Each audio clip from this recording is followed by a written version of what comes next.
infections. I do a lot of work with the vector itself, with Aedes aegypti, and then also weather and climate and how that impacts vector abundance, which impacts disease risk for humans. We also have a program where we call it the school-based intervention program, where we go into schools and we teach children about mosquitoes, the life cycle, how to protect themselves, how to clean up their surroundings so they decrease their risk. I like to study the epidemiology, sort of risk factors for exposure, and then long-term consequences of disease. I have several different field projects going on. I've been working in Kenya since 2003, and then I've been working in Grenada since 2015, and then I've now started to come to Brazil. This is my third trip to Belo. I've always had a special place for Brazil in my heart, even though I had never been here. I was like, I think it's the place for me. Bright colors, happy people dancing, and fruit. So I was like, I need to go to Brazil. I came the first time in 2015. Last year, for the first time, we brought Mikey Moore, who is a pediatric resident from Stanford here. And we started off a little research project to try to understand the incidence of mosquito-borne viruses like Zika and dengue and chikungunya in a referral hospital, an HOB hospital here.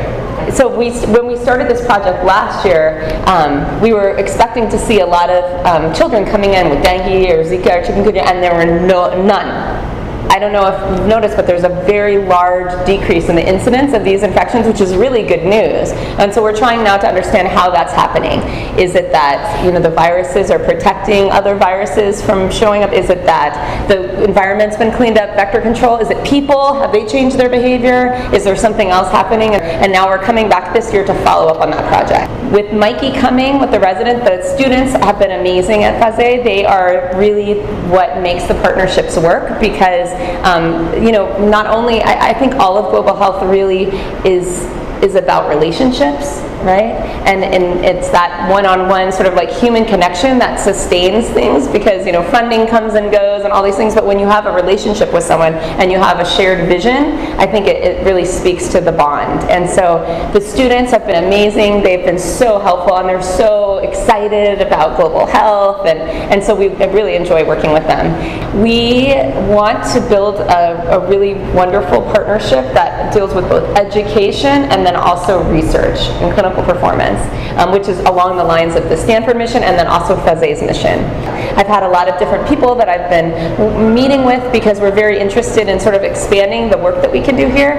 And so I know here in Vespasiano there's a lot of interest with the Secretary of Health in trying to roll out school-based education programs about these infections. So I'm hoping that we can partner in that. And then also there's the yellow fever outbreak that's happening. And so yesterday I got to go to, I'm going to say this wrong, it was Eduardo Mendez, that. And we went there and I met some amazing physicians who have been taking care of all of the people affected by yellow fever.